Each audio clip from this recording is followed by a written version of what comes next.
तपनौर का, तपनौर में पत्थरों की कोई कमी नहीं है। वहाँ तो दुकानों में पत्थर, मकानों में पत्थर, सड़कों पे पत्थर, रोडों पे पत्थर। हद तो ये कि कुछ लोग ऐसे हैं कि जिनकी अकलों पर है पत्थर। बोलो बोलो। तो ये 20 केजी का बोझ मैं क्यों हूँ? बोलो।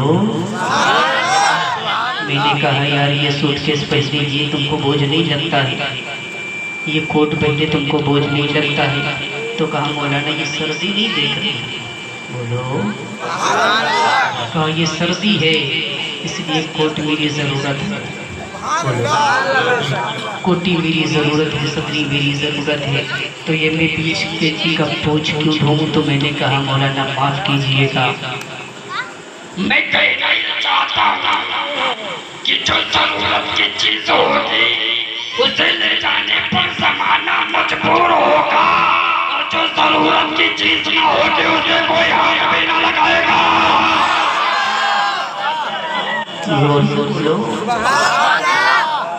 और यही लोहा अगर घर में पड़ा रहे तो बोझ है, और यही लोहा मैदान में किसी काजी के हाथ में आ जाए तो मैदान की जरूरत बन जाए। जोर से बोलो सुभान अल्लाह। आखिरी बात बयान कर दूं, बोलो जोर से सुभान अल्लाह। फरमाते ही कि ढूंढा ही कर, बोलो। बस आखिरी बात, मैं ज्यादा देर आपका टाइम नहीं लूंगा। ढूंढा ही कर, सदरे क़यामत के सिपाही अमा वो किसको मिले या रसूल अल्लाह जो तेरे दामन में छुपाओ। और मैं कहता हूँ इसलिए कि है मेरे नौजवानों, है मेरे दोस्तों साथियों, सुनो, जब तुम मरो तो सच्ची पक्की मुसलमान हो के मरो, और जब तुम मरो तुम्हारा जनाजा लेकर गलियों से लोग निकले तो गलियों से खुश खुश, कोई देखे तो कहे कोई आशिक मरा है, आशिक का जनाजा है। ऐसे मत मरो कि मर जाओ नफा दहाना करो, ऐसे मरो कि जब तुम मरो तो तुम्हारे मरने पे दसवां भी हो, तीजा भी हो, जालसी भी हो, सब हो, तभी तो तुमको आराम मिलेगा। इसलिए कि जब मरना तो सच्ची पक्के ताजो शरिया के गुलाम हो के मरना। तो मैं अर्ज कर रहा था कि ढूंढा ही कर, बोलो। मौलाना अफसर साहब पास में नहीं आए, सोचते हैं कि मौलाना इनका लखीमपुर से है, नजराना देना पड़ेगा।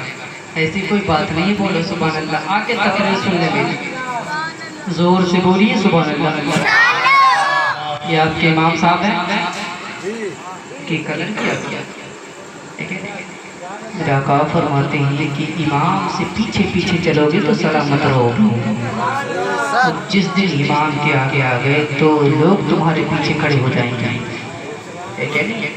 तो बोल लो सुभान अल्लाह।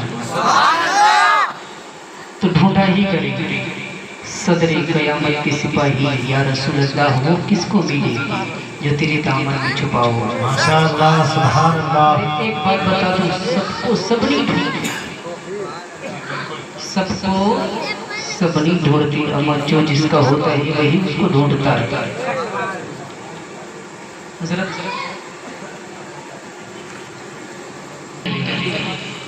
सदरे क़यामत के सिपाही वो किसको मिले या रसूल अल्लाह जो तेरे दामन में छुपा हो, और सबको सबनी ढूंढती, अमर जो जिसका होता है उसी को वही उसको ढूंढता है।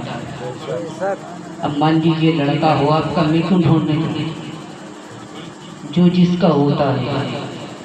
इसलिए कहते हैं कि वो लोग जुलूस क्यों मनाते, जुलूस में क्यों निकलते। मैं कहता हूँ मुस्तफा को जब तुम मान मारेंगे नहीं, मुस्तफा को पहचानते ही नहीं, तो मुस्तफा का जुलूस क्या निकालोगे? तेरी नजर में माशाअल्लाह मेरे नबी मोटा, मैं कहता हूँ तेरी सारी नस्लें मोटा है। मेरे नबी को मोटा कहने से पहले 100 मरतबा सोच लेना। सबको सबनी ढूंढते जो जिसका होता है, इसलिए कि गरीब नवाज मेरे छठी हम, गरीब नवाज मेरे छठी हम ढूंढेंगे, आला हजरत मेरे हुसैन रज़वी हम मनाएंगे। बोलिए बोलिए बोलिए, कितने मनाएंगे?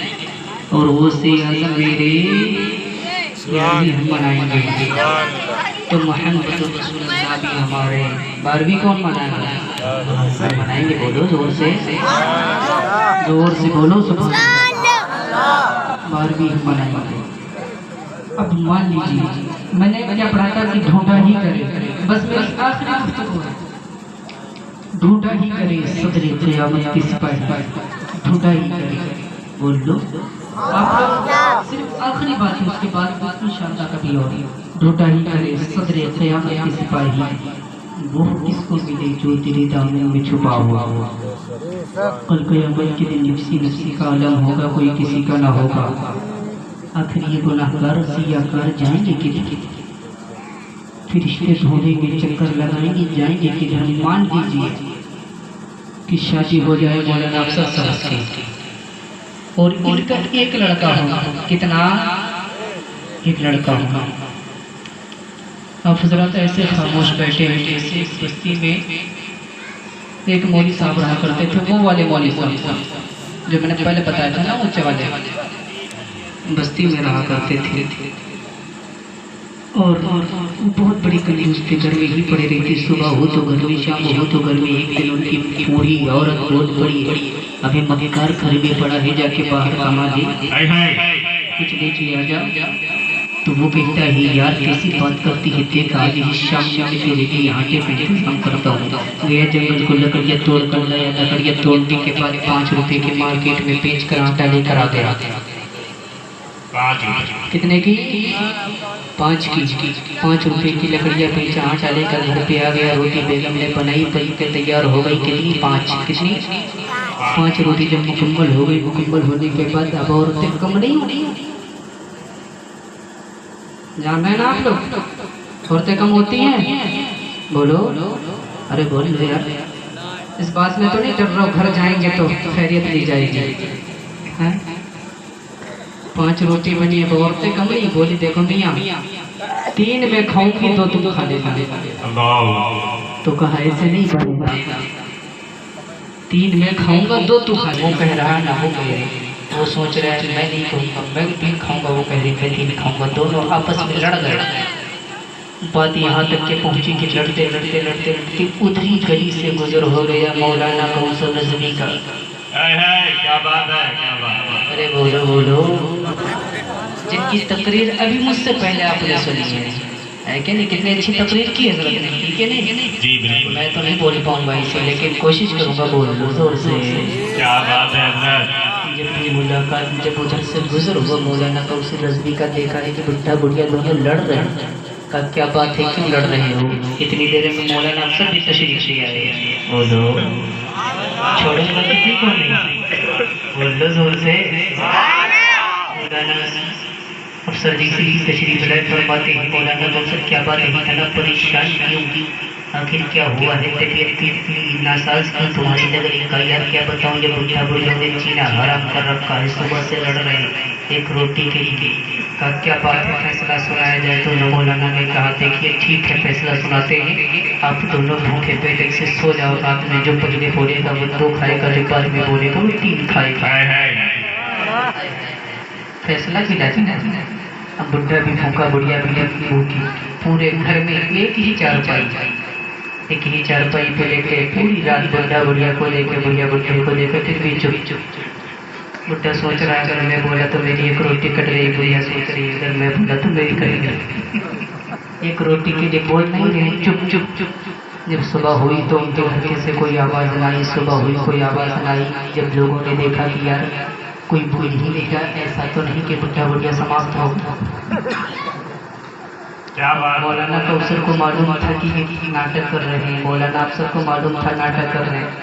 लोगों को बढ़ा दिया कि जाओ के घर के दरवाजे को तोड़ दो। दरवाज़ा तोड़ा जा रहा है, फिर भी चुप। दरवाज़ा टूट गया, फिर भी चुप। दरवाज़ा टूट गया तो देखा बुढ़ा बुढ़िया को लेके, बुढ़िया बुढ़ा को लेके, दोनों एक दूसरे को देख रहे, ना बुढ़ा बोल रहा ना बुढ़िया। पहले दरवाज़ा जब खटखटाया तो कहा ठीक है दरवाज़ा खटखटाओ। बुढ़े ने सोचा अगर मैंने दरवाज़ा खोल दिया, खोलने के बाद अगर किसी ने सलाम कर दिया तो मैं पहले बोलूँगा मेरी 1 रोटी चुप कट जाएगी, इसलिए वो चुप। बुढ़िया ने सोचा मैं नहीं खोलूँगी, अगर मैंने खोल दिया तो मेरी रोटी कट। दोनों चुप। बुढ़ा बुढ़िया को लेके तो मौलाना अफसर साहब ने किया कि ऐसा किया कि ऐसा करो, अब ये दोनों चुप इंतकाल हो गया है, इनका ऐलान करवा दो। मौलाना कौसर साहब ना इधर देखे ना उधर देखे, जाके मस्जिद में ऐलान कर दिया कि फला बुला बुढ़िया का इंतकाल हो गया। फिर भी चुप चुप चुप, अल्लाहु अकबर। इंतकाल हो गया फिर भी चुप चुप, अभी बोले नहीं। अब तो अब पूछ लिया कि बताइए मौलाना अफसर साहब, तो इंतकाल की भाई खबर हो गई, पूरे गांव में चंदा किया, चंदा करने के बाद कफन का कपड़ा आ गया, फिर भी चुप चुप। अल्लाहु अकबर। एक रोटी के लिए बोल नहीं रहे, फिर भी चुप चुप। चंदा आ गया, रोटी आ गई, जब जनाजा आ गया, जनाजा आने के बाद अब बोले कि हजरत बताइए नहलवाया किसको जाए? तो मौलाना अफसर साहब बोले नहीं, बुढ़े को न दो। मौलाना कौसर साहब की पटती थी बुढ़िया से, बोले नहीं पहले बुढ़िया को नहलवाओ। फिर भी चुप, दोनों चुप चुप, बुढ़ा बुढ़िया को लेके, बुढ़िया बुढ़े को लेके, फिर भी चुप चुप। फिर ये हुआ कि आखिरकार बुढ़ी को ही नहलवा दिया जाए, मौलवी साहब को ही नहलवा दिया जाए। मौलवी साहब को नहलाया जा रहा है, फिर भी चुप चुप। नहलवा दिया गया, दोनों को नहलवा दिया गया, जनाजे में कफन में लपेट दिया गया, रख दिया गया। कहा जनाजा पहले किसका हो?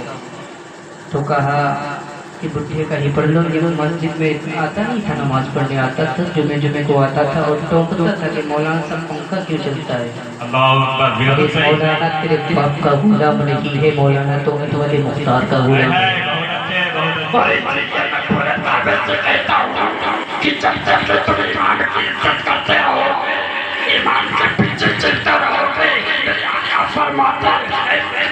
सुनो, जब तक तुम ईमान की सदा में रहोगे, कल क़यामत के दिन जब कोई दूसरे का ना होगा, कोई किसी का पूछने वाला ना होगा, ऐसी स्थिति में कोई ईमान कहेगा मौला मेरे मुख्तती है, इनको इधर मत जाने दे, मौला को ना है, मौला सिया क्या रहे, परवरदिगार कहते भी है, मौला मैं चाहता हूँ कि इन्होंने मेरे पीछे नमाज पढ़ी है, मौला तो इन सबको मेरे मुक्तियों को मेरे पास चक्कर तुम्हें भेज दे।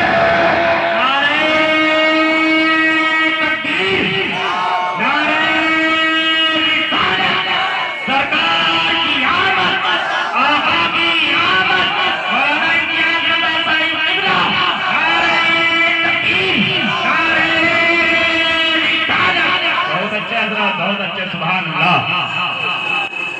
दोनों चुप चुप चुप। जनाजा हो गया बुढ़े का, फिर भी चुप चुप। बुढ़िया का भी जनाजा हो गया, जाके कब्रिस्तान ले जाने के बाद कहा अब क्या किया जाए? कहा ठीक है भाई, सब कुछ आखिर में बाबा को आगे किया है, मौली साहब को तो यहाँ भी मौली साहब को आगे कर दो। मौली साहब को कब्र में लिटा दिया गया, चुप चुप।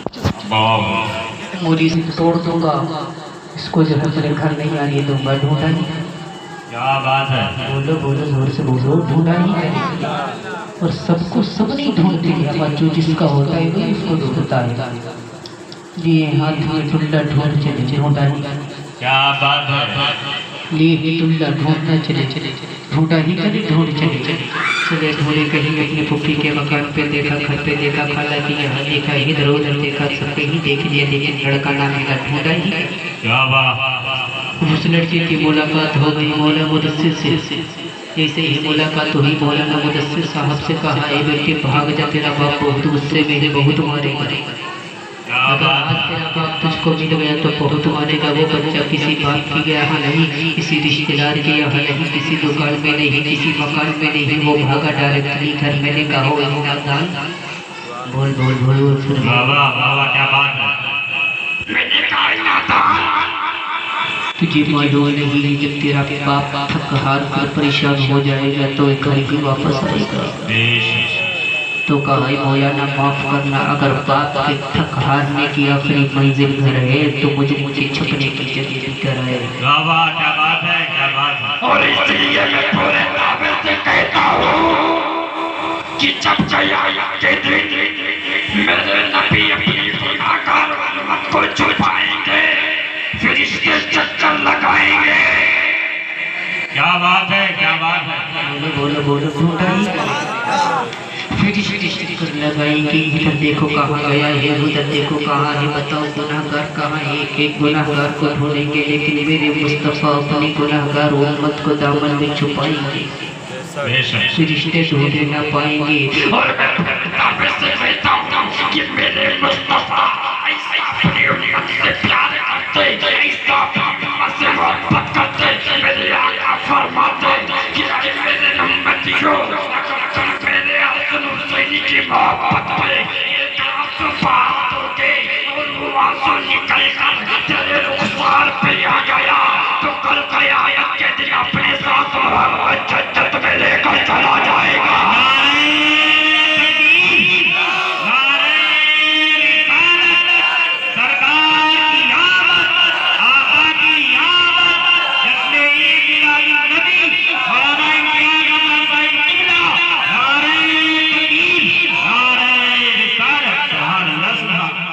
आखिरी बार जन्नत चाहिए? जी बिल्कुल, जिसको जिसको जन्नत चाहिए हाथ उठाओ। सबको चाहिए। स्टेज पे वाले जी बिल्कुल, सबको जन्नत चाहिए? जी जी जी सबको सबको जी जी। शक्ल देखिए। अगर बेटी की शादी में मोटरसाइकिल न तो कोई बेटी ना कबूल करे, लेने चलेगी जन्नत? बोलो। लेकिन मैं बता दूं जन्नत मिलेगी कैसे? जी जी बताओ। बोलो जोर से सुभान अल्लाह। जन्नत आज हर इंसान को जन्नत चाहिए, मुझको भी चाहिए, आपको भी चाहिए, अमीर को भी चाहिए, गरीब को भी चाहिए, उस्ताद को भी चाहिए, शागिर्द को भी चाहिए, सबको जन्नत चाहिए। जी जी जी। पीर को भी जन्नत चाहिए। सब लोग क्या कहते हैं कि मौलाना लोग तो जन्नत का टिकट बांट रहे। मैं टिकट नहीं ये बात बता रहा हूँ कि जन्नत मिलेगी कैसे। वाह वाह वाह। जन्नत मिलेगी कैसे? नमाज पढ़ी जन्नत के लिए, रोज़ा रखा जन्नत के लिए, हज किया जन्नत के लिए, अच्छे अच्छे काम की जन्नत के लिए। गई जन्नत अब तो तुम मिल जाएगी। मौलाना को 700 बच्चे चाहे नमाज तो पढ़ लिया लेकिन कबूलियत की जी जी बिल्कुल। कबूलियत की गारंटी नहीं, हज किया कबूलियत की गारंटी नहीं, लेकिन ऐ जन्नत हम तो तुझको लेकर रहे। किसी भी हाल में लेना पड़े। लोग कहते हैं कि जन्नत तो मौलाना की जागीर है। मैं कहूँगा यार मौलाना की अगर जागीर होती ना जन्नत तो मौलाना पागल है जो तुझे जन्नत दे देगा। निकलेगा पूरी। बोल दो जोर से। वाह क्या बात है। जन्नत हर इंसान को चाहिए। गरीब को भी जन्नत चाहिए, अमीर को भी चाहिए, उस्ताद को भी चाहिए, शागिर्द को भी चाहिए, सबको जन्नत चाहिए। आई जन्नत तो मिलेगी कैसे? तो जन्नत ने मुस्कुरा के कहा है जन्नत के तलबगार, अगर जन्नत लेने का हौसला है, अगर जन्नत लेने की हिम्मत है, अगर जन्नत लेने के तलब, अगर जन्नत लेने की हौसला और हिम्मत ताकत और कुव्वत है, मैंने कहा हाँ जन्नत हमारे अंदर हौसला भी है, हमारे अंदर ताकत भी है, हमारे अंदर हिम्मत भी है। तो जन्नत कहती है मुस्कुरा के तुम मुझसे मत पूछ, जाके कुरान से पूछ ले। वाह वाह क्या बात है, बहुत अच्छे। जोर से बोलो, जोर से जाके कुरान से पूछ लिए। हमने अर्ज किया कुरान की बारगाह में, वही कुरान तो अल्लाह का कलाम है। ऐ कुरान को तो पाकीज़ा कलाम है। ऐ कुरान तो पाकीज़ा कलाम है। मैंने सुना है अगर कोई इंसान बेहोश हो जाए तो तेरी सूरत पढ़कर उसके ऊपर दम कर दिया जाए तो उसे होश आ जाया करता है। कुरान तो ही मेरी रहनुमाई कराई। कुरान मुझे जन्नत चाहिए, किसी भी हाल में जन्नत लेना पड़े हम ले देंगे। खेत बेचना पड़े बेच लेंगे, खुद को गिरवी रखना पड़े रख देंगे, लेकिन जन्नत चाहिए। बोलोगे? बोलो जन्नत चाहिए। तो कुरान मुस्कुरा के कहता है जन्नत के तलबगार, जन्नत के तलबगार, जन्नत मांगने वाले, अगर तेरे अंदर जन्नत लेने की हिम्मत है, अगर तेरे अंदर जन्नत लेने का हौसला है तो फल छोड़ दे। मैंने कहा है कुरान मैंने कल छोड़ दिया, कल छोड़ दिया, कुरान मैंने कल छोड़ दिया। कुरान कुरान में कहता जन्नत के तलबगार फल छोड़ कर कहता के आजा। मैं निकल के आ गया, मैंने कुरान की बारगाह में अर्ज किया कुरान जरा ये पता आपको जन्नत चाहिए, इसी बयान में लेना पड़े ले देंगे, अगर माल लेना पड़े दे देंगे, खुद को कुर्बान करना पड़े कुर्बान कर देंगे, बापों को कुर्बान करना पड़े कर देंगे। मुझे जन्नत चाहिए। मैंने कहा पता चला तुझे नहीं कहते मैं तो कुरान कहता अगर तेरे अंदर जन्नत लेने की हौसला है अगर तेरे अंदर जन्नत लेने की ताकत है मैंने कहा बोलो बोलो बाबा क्या बात सुभान अल्लाह। कहा मेरे अंदर हौसला भी है, मेरे अंदर हिम्मत भी है, मेरे अंदर ताकत भी है। कहा जब तेरे अंदर हौसला और हिम्मत है तो जन्नत लेने का सिर्फ दो ही रास्ता है। बोलो बोलो जोर से। तो मैंने कुरान के बारे में बयान किया है वो तो रास्ते कौन है कुरान से सुनना वो तो रास्ते कौन है तो कुरान मुस्कुरा के कहता ऐ जन्नत लेने वाले सुन जन्नत लेने का तो रास्ता है का वो तो रास्ते कौन है तब जन्नत कुरान मुस्कुरा के कहता वो तो रास्ते ये है अगर माल हो तो लुटा के ले ले और जान हो तो बता के ले ले जोर से बोलो जोर से। अगर जान हो तो कटा के ले ले, माल हो तो लुटा के ले ले। पहले कुरान जाए कुरान वाला ये पता कि जान कैसी हो कुरान ये पता माल कैसा हो तो कुरान मुस्कुरा के कहता अगर माल हो तो ज़माने अली की तरह हो और जान हो तो औलाद अली की तरह हो। बाबा क्या बात है। मैंने आज पढ़ी कि अल्लाह फरमाता है तुम पर एहसान किए बेशक तुम ही में से एक रसूल को भेजा। बेशक मौलाना कौसम साहब बता रहे थे कि हज़रत आमना की जिस्म से खुशबू आती थी और इतना ही नहीं मैं बता दूं कि जिस रास्ते से हज़रत आमना गुजरती थी उधर के पेड़ पौधे उन पर झुक झुक के सलाम पढ़ा करते थे। बेशक मुस्तफ़ा की शान ये बात है और हमें दुआ है। मैंने जो कुछ बोला मुझे आप सबको हम के